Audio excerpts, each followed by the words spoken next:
Welcome to our channel Telugu ప్రభ.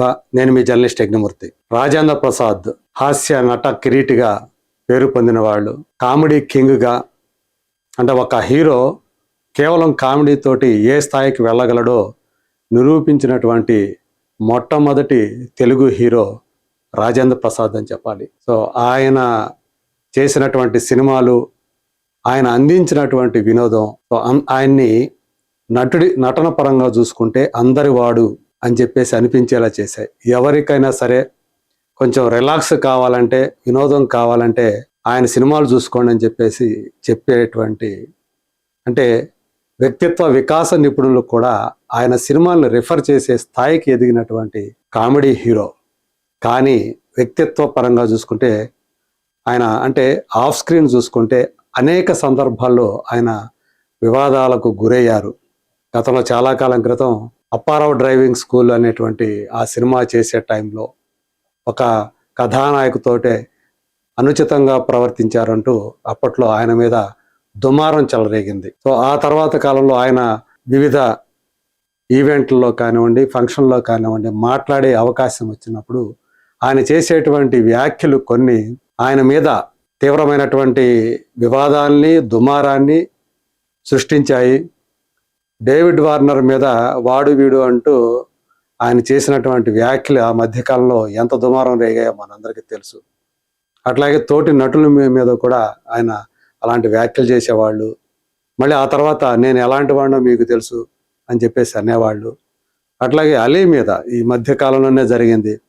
అలీ గురించి మాట్లాడేటప్పుడు కానివ్వండి, అలాగే ఆమెని సంబోధించేటప్పుడు కానివ్వండి, ఎస్వి కృష్ణారెడ్డి సినిమాకు సంబంధించినటువంటి ఈవెంట్లో ఆయన చేసినటువంటి వ్యాఖ్యలు, అంటే ఒక బూతు పదంతో అలీని ఆయన సంబోధించడం, అది మా ఇద్దరి మధ్య ఉన్నటువంటి చనువు అని చెప్పేసి చెప్పడం. సో ఇట్లాంటి అన్నీ కూడా మనం మాట్లాడేటప్పుడు, ఒకరి గురించి చెప్పేటప్పుడు ఒక హుందాగా మాట్లాడాలి. ఆయనకున్నటువంటి స్టేచర్, పద్మశ్రీ అవార్డు కూడా తీసుకున్నటువంటి వ్యక్తి, మరి ఎలా ఉండాలి, ఎలా బిహేవ్ చేయాలి, సో అదే ఆయనలో లోపించింది అని చెప్పేసి చాలామంది ఫీల్ అవుతున్నారు. లేటెస్ట్గా చేసినటువంటి ఆయన ఒక గొప్ప నాయకుడు, ఒక గొప్ప నటుడు గురించి ఆయన మాట్లాడినటువంటి విధానం చూసి ఇవాళ తమిళనాడులో చాలామంది, అనేక మంది రాజేంద్ర ప్రసాద్ మీద రగిలిపోతూ ఉన్నారు. అక్కడది అంత తీవ్రమైనటువంటి దుమారాన్ని తమిళనాడులో రేపింది ఆయన చేసినటువంటి వ్యాఖ్యలు. ఇంతకీ ఆయన ఏమన్నాడు? ఆ తర్వాత కాంతారావు గారికి ముఖ్యమైన విషయం ఇప్పుడు చెప్తున్నా. ఇప్పుడు అలరజయ్య బ్రదర్ కాంతారావు గారిని చూసి ఉచ్చపోసిన, అది మనకి కత్తివీరుడు, జానపద కథానాయకుడిగా ఎంతో కీర్తి సంపాదించుకున్నటువంటి కాంతారావు గారిని పొగిడే క్రమంలో ఆయన చూసి ఎంజీఆర్ గారు, అంటే ఎంజి రామచంద్రన్, తమిళియన్ల ఆరాధ్య నటుడు, అలాగే ముఖ్యమంత్రిగా చాలా సంవత్సరాలు తమిళనాడుని పాలించి గొప్ప నేతగా పేరు పొందినవాడు, జననేతగా అందరి చేత ఆరాధింపబడినటువంటి ఎంజీఆర్ ఉచ్చబోసుకునేవాడు అని చెప్పేసి ఆయన మాట్లాడినటువంటి విధానం అందరినీ కూడా, అక్కడ ఉన్న వాళ్ళలో కూడా కొంతమంది దాన్ని, అంటే కాంతారావు గారిని పొగట్టం బాగానే ఉంది, కానీ ఇలా ఎంజీఆర్ గారిని ఇలా మాట్లాడతారా అని చెప్పేసి అందరూ కూడా స్టన్ అయిపోయినటువంటి పరిస్థితి కనపడింది. ఈవెన్ అక్కడ ఇంతకీ ఏంటంటే ఆయనకి కాంతారావు గారి అవార్డు ఇచ్చారు. భారత్ కల్చరల్ అకాడమీ అనేటువంటి వాళ్ళు కాంతారావు గారి అవార్డుని రాజేంద్ర ప్రసాద్కి అందజేసేటువంటి కార్యక్రమం ఇది. అందులో కాంతారావు గారి గురించి మాట్లాడుతూ, కాంతారావు గారి అంటే మన అందరికీ అభిమానం, మనకి ఒక జానపద, అందుకని ఆయనకి కత్తివీరుడు కాంతారావు అంటారు. సో అలాంటి కత్తివీరుడు అనేటువంటి ఒక బిరుదు లాంటి దాన్ని, ఒక ప్రిఫిక్స్ని ఇంకా ఏ నటుడికి మనం వాడం. సో అంతటి జానపద చిత్రాల కథానాయకుడిగా కాంతారావు కీర్తి పొందారు. మరి ఆయన పొగడటం మంచిదే, కానీ దాంతో ఒక మహానాయకుడిని, ఒక మహానటుని పట్టుకొని కించపరిచే విధంగా మాట్లాడే హక్కు రాజేంద్ర ప్రసాద్ ఎక్కడదని అందరూ కూడా అడుగుతున్నారు. అమ్మ బాబోయ్, జానపదాలు, కాంతారావు గారి జానపదాలు చూసి వాడెవరా బాబోయ్, మొత్తం లేపుకెళ్ళిపోతున్నట్టు ఇండియన్ సినిమానని ఉచ్చపోసిన వాడు ఎంజీఆర్. మొత్తం కాంతారావు గారు ఇండియన్ సినిమాని కత్తి యుద్ధాలు చేసి సినిమాల్లో జానపద వీరుడుగా ఆయన ఇండియన్ సినిమాని ఎక్కడికో పైకి లేపుకుపోతున్నాడు అని చెప్పేసి ఆయన ఎంజీఆర్ గారు అలా ఫీల్ అయ్యారని చెప్పేసి ఈయన మాట్లాడినటువంటి మాటలు రాజేంద్ర ప్రసాద్ మరోసారి తీవ్ర దుమారాన్ని రేకెత్తించాయి. నిజంగా ఎవరూ కూడా దీనిని హర్షించరు. ఎందుకంటే ఎంజీఆర్ సినిమాలు అనేకం ఆ కాలంలో తెలుగులో కూడా డబ్ అయ్యి ఇక్కడ కూడా అమితమైనటువంటి ఆదరణ పొందాయి.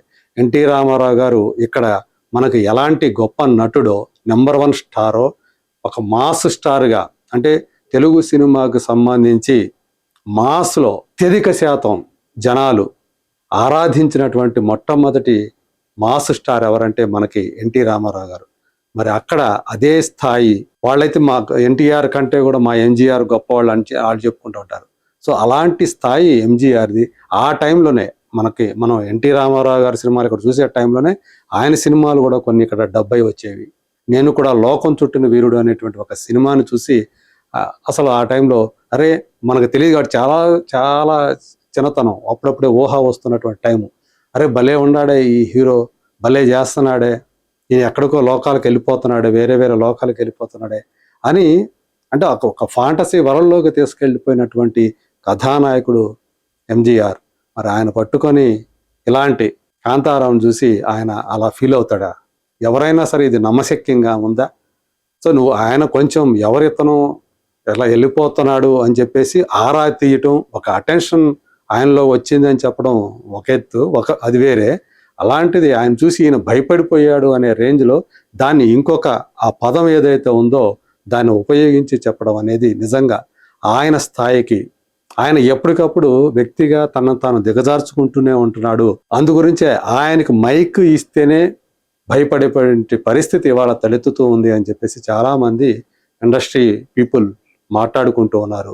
బహుశా ఇలాంటి వివాదాల వల్ల రాబోయే రోజుల్లో రాజేంద్ర ప్రసాద్కి ఏదన్నా ఆయనకి పురస్కారం ఇవ్వాలన్నా, గౌరవించాలన్నా భయపడిపోయే పరిస్థితికి ఆయన తీసుకువస్తున్నాడని చెప్పేసి చాలామంది ఇప్పుడు అభిప్రాయపడుతూ ఉన్నారు.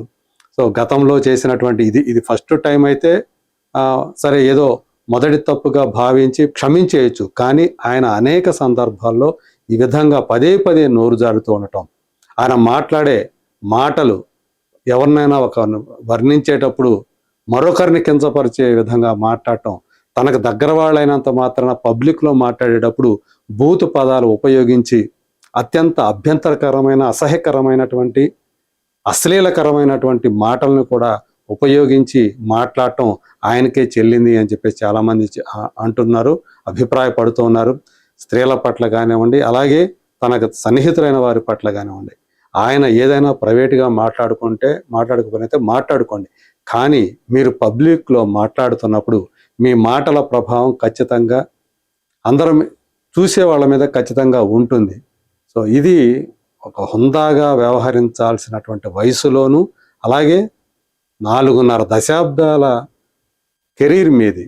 సో అన్ని సంవత్సరాల నుంచి మీరు 1970s నుంచి నటిస్తూ ఉన్నారు. ఎంతోమందికి ఆదర్శప్రాయంగా ఉండాల్సినటువంటి మీరు ఇలా మాట్లాడతారా?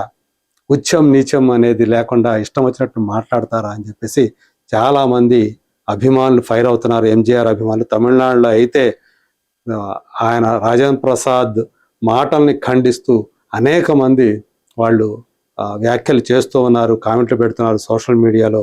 సో ఇది ఎంతవరకు వెళ్తుంది ఏంటి అనేది మరి ఇప్పుడిప్పుడే దీనికి సంబంధించినటువంటి సెగ తమిళనాడుని తాకింది కాబట్టి రాబోయే టైంలో మరికొద్ది కాలంలో ఈ ఎఫెక్ట్ అనేది ఏ విధంగా ఉంటుంది, అక్కడి నుంచి ఇంకెవరైనా పెద్దవాళ్ళు స్పందిస్తే అది ఇంక దూరం వెళ్తుంది అనేది చూడాల్సి ఉంది. తెలుగు వాళ్ళు కూడా రాజేంద్ర ప్రసాద్ మాటల్ని ఎవరు కూడా హర్షించరు. ఖచ్చితంగా ఆయన తన మాటల్ని వెనక్కి తీసుకోవాలనేటువంటి డిమాండ్ చాలామంది దగ్గర నుంచి వస్తుంది. మరి చూద్దాం దీని మీద రాజేంద్ర ప్రసాద్ ఏమైనా స్పందిస్తారా లేదా. Let us wait and see.